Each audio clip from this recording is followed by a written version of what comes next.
स्वागत है आप सभी को। अखिलेश को यह आखिरी अल्टीमेटम चाचा जी का मिल गया है।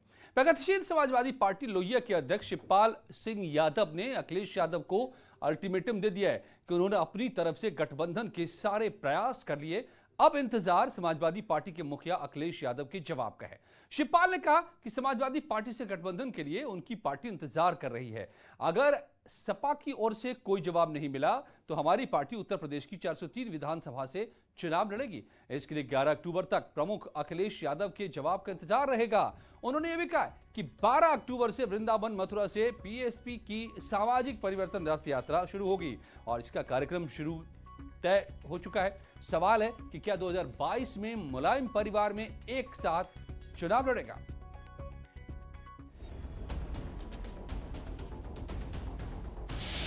चाचा शिवपाल को अब इंतजार मंजूर नहीं।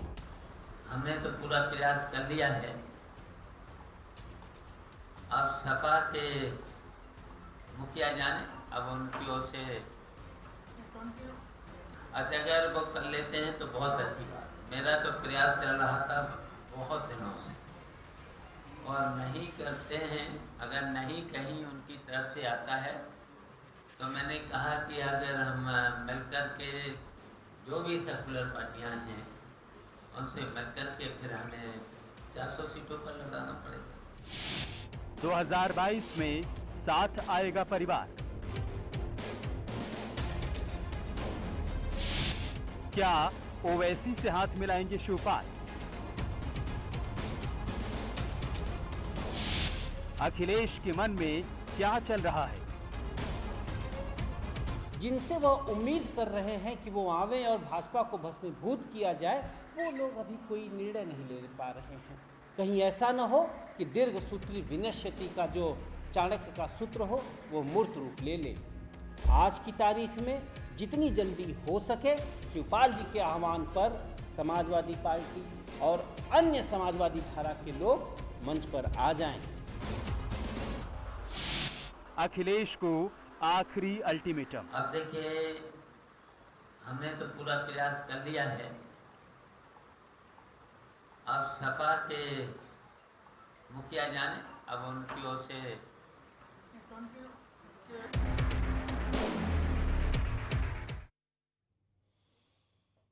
अब्बास हैदर प्रवक्ता कांग्रेस से जुड़े हुए हैं, अल्पना वाजपेयी प्रवक्ता पीएसपीएल के, अभिषेक सोम मेरे साथ एसपी के समर्थक जुड़े हुए हैं और रवनीश वत्स से जुड़े हुए हैं राजनीतिक विश्लेषक के तौर पर। स्वागत है आप सभी का मेरे साथ। अभिषेक सोम, अभी क्या है, क्यों क्या फैसला नहीं कर पा रही है क्या समाजवादी पार्टी, जैसे दीपक मिश्रा कह रहे थे?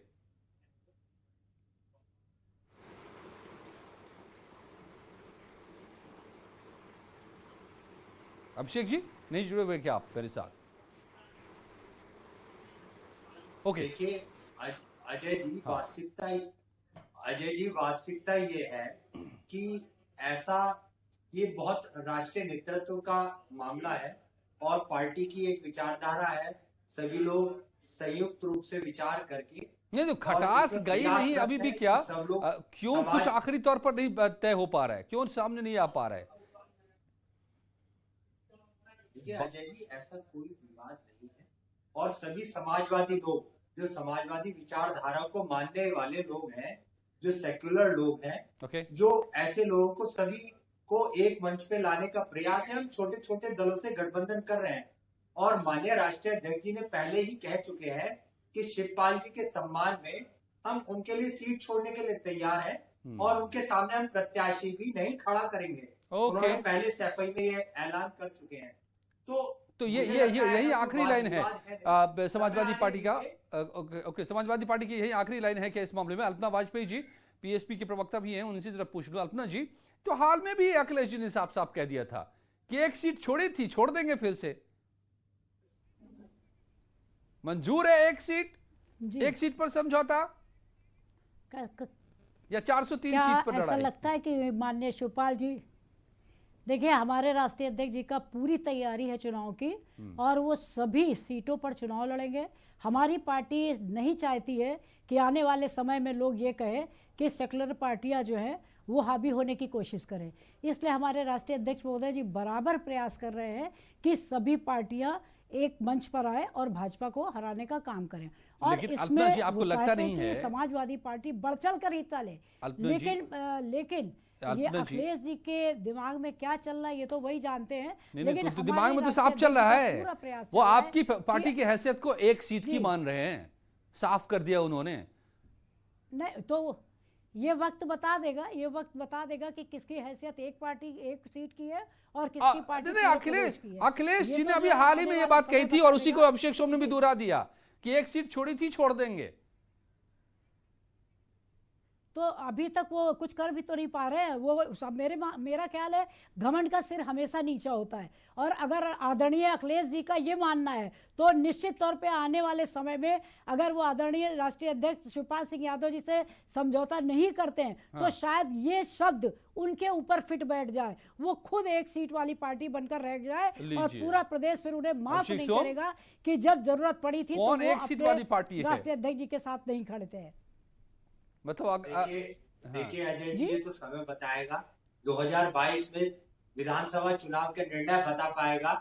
और रही बात शिवपाल सिंह यादव जी की, तो उनका पूरा सम्मान है, राष्ट्रीय अध्यक्ष जी कह चुके हैं कि उनके सम्मान के लिए पार्टी उनके सामने कोई प्रत्याशी नहीं लड़ाएगी, और इससे ज्यादा और क्या कर सकते हैं। अगर उनको लगता है कि वो और बेहतर प्रदर्शन कर सकते हैं तो स्वतंत्र है, पहले भी स्वतंत्र थे और उन्होंने अपना एक दल बनाया, ठीक है, और जो भी सरकारी लाभ लिए तो उनको एक बंगला भी उनको एक इनाम में मिला है। तो हमें मुझे लगता है इससे ज्यादा इससे बड़ी कोई चर्चा नहीं हो सकती है। यही इस बात को इतना ही गंभीरता से लेना चाहिए।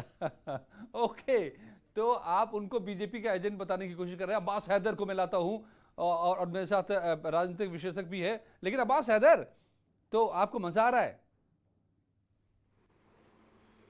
अजय जी देखिए, ये इनके परिवार का मसला है, दोनों की अपनी अपनी पार्टियां हैं, वो क्या फैसला लेते मुझे नहीं लगता इससे कोई बहुत ख़ास फर्क पड़ने वाला है।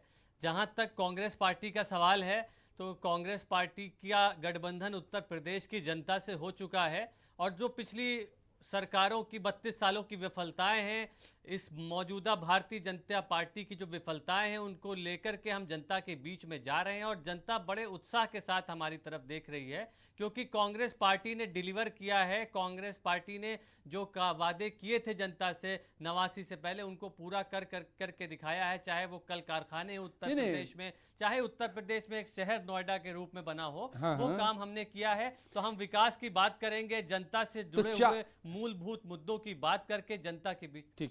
ठीक है, मैं उम्मीद करता हूं कि आपकी बात को फिर से सुनेगी एक बार जनता, 89 से पहले के दौर को याद करेगी। लेकिन रवनीश भट्ट साहब, सवाल तो यहां पर चाचा भतीजे का है ना। ये पिछले चुनाव 2017 से पहले ये जंग की शुरुआत हुई थी 2016 से, मुझे याद है जहां तक, और उस जंग का नतीजा 2017 में दिखा भी था। फिर से अभी वो जंग खत्म नहीं हुई है, लगता है वो तलखियां गई नहीं है। जो बात तो एक तरफ, दोनों तरफ से हम देख रहे हैं, सुन रहे हैं। शिवपाल यादव का टिस्ट तो जरूर होगा, क्योंकि देखिए कहीं न कहीं मुलायम सिंह यादव के भाई हैं, वो चाचा हैं उनके, और चाचा कभी भी अपने भतीजे से दब नहीं सकता, इसलिए टिस्ट तो उनको हमेशा रहती कि मैं मुख्यमंत्री नहीं बन पाया, और शिवपाल में ये अखिलेश यादव भतीजा होकर के मुख्यमंत्री बन गया, ये टिस्ट भी है। फिर बात आती है एक और बात, अब दबने के लिए कुछ बचा भी है क्या रमनीश जी? शिवपाल जी के दबने के लिए कुछ बचा है क्या? अब उनकी हैसियत वो एक सीट की कह रहे, उनकी पार्टी को तो मान ही नहीं रहे। चलिए चाचा है, एक सीट छोड़ देंगे। ये डगर बहुत मुश्किल है, ये डगर बहुत मुश्किल है। ये दोनों आप देखिए अभी आमने सामने हैं प्रवक्ता, और दोनों में अभी देखिए तलखी देखी जा सकती है। लेकिन अब बात आती है कि समाजवादी पार्टी, तो समाजवादी पार्टी यानी कि समाज को सभी तबकों को लेकर के, सभी जाति धर्म को लेकर के चलने वाली पार्टी, क्या समाजवादी पार्टी वही रह गई है क्या? समाजवादी पार्टी यानी कि सपा की सरकार जो है एक परिवारवाद को लेकर के, एक वंशवाद को लेकर के चलने वाली पार्टी, और आप देख सकते हैं उनके जितने चाचा भतीजे सब के सब सांसद हैं, विधायक हैं, कोई प्रमुख हैं, ब्लॉक में हैं, ये सारी चीजें आप देख सकते हैं। क्या आप समाज को अपने लिया? कहीं न कहीं आपने समाज के साथ छलावा नहीं किया, इसीलिए आपने 2017 में सपा की सरकार दोबारा नहीं बनी। और इसके बाद फिर बात आती है कि सपा की सरकार को एक्सेप्ट कैसे करे। यूपी की सरकार में आप देखिए कोरोना काल में सपा की सरकार, ये जो हमारे अध्यक्ष हैं अखिलेश यादव, वो कहाँ थे कोरोना काल में? वो तो कहीं हॉस्पिटल में नहीं दिखे थे, वो तो गांव मोहल्लों में नहीं दिखे थे, शहर में नहीं दिखे थे। चलिए ये तो देखना होगा कि ये जनता क्या करती है और किस कौन जनता को कितना दिखे, तो जनता भी उसको उतना ही दिखाती है अपने वोट के जरिए।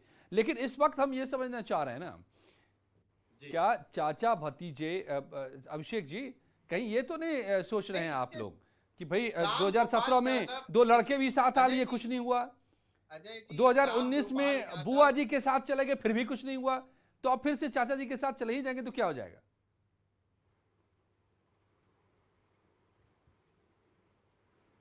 अजय जी, मैं एक और बात यहाँ पे कोट करना चाहता हूँ। शिवपाल सिंह यादव जी की बातों को बहुत गंभीरता से लिया जा रहा है, उनका पूरा सम्मान है, पार्टी हमेशा ये कौन सा सम्मान है और रहेगी। वो बेचारे बार बार मिन्नत कर रहे हैं, एक पार्टी क्या रे हमारी बात सुन लो। एक पार्टी आप इसलिए तो एक आप बोल रहे हैं कि नहीं हम एक वोट दे रहे हैं उनको, यानी कि हम इच्छा से दल छोड़ के गए थे, उनका दल में फिर स्वतः स्वागत है, पर अगर वो ये चाहते हैं कि उनके सम्मान के लिए तो समाजवादी पार्टी हमेशा उनके लिए तैयार है, और इससे ज्यादा और क्या कर सकती है उनके लिए। हम अपनी एक सीट छोड़ने के लिए जी, और क्या कर सकते हैं? उनके सामने कोई एक सीट दे रहे हैं और क्या कर सकते हैं बताइए? और क्या कर सकते हैं इससे ज्यादा और क्या? अजय जी मैंने आपसे पहले भी कहा था कि संगठन को, समाजवादी पार्टी को उत्तर प्रदेश में स्थापित करने वाले अगर माननीय मुलायम सिंह जी थे, तो उसके बाद में आदरणीय शिवपाल सिंह यादव जी ने पूरा संगठन खड़ा किया था।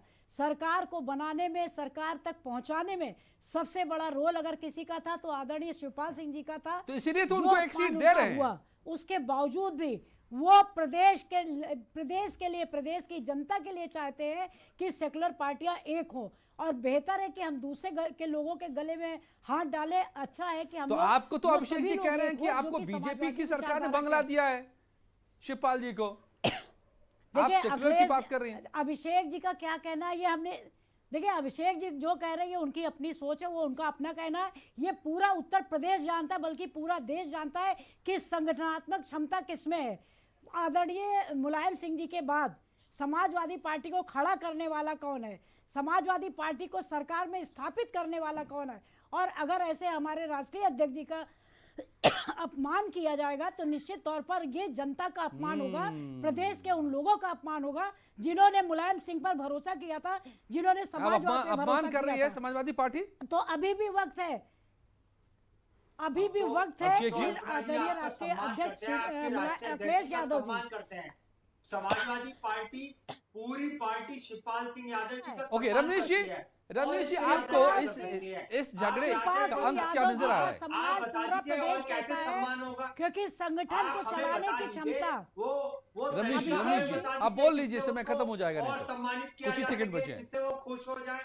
तो ये पार्टी का निर्णय है और बहुत महत्वपूर्ण निर्णय है, सभी किसी के हाथ में नहीं है। राष्ट्रीय कार्यकारिणी की कोर कमेटी की बैठक मेरा तो ये कहना है, मेरा ये शिवपाल जी सम्मान के साथ वो एक सीट लेकर जाएंगे या अपमान के साथ? तो उनके लिए तो चलिए इतना ही बात था। पूरे प्रदेश में हमारी पार्टी ये लड़ाई खत्म हुई है। अगर अखिलेश जी हमारे साथ नहीं आते तो चलिए साफ दिखाई दे रहा है कि ये जंग जो है परिवार के बीच वो खत्म नहीं हुई है। इसका असर चुनावी जंग पर कितना होगा समाजवादी खेमे में, ये देखना दिलचस्प होगा। धन्यवाद आप सबका मेरे साथ जुड़ने के लिए। जारी है खबरों का सिलसिला।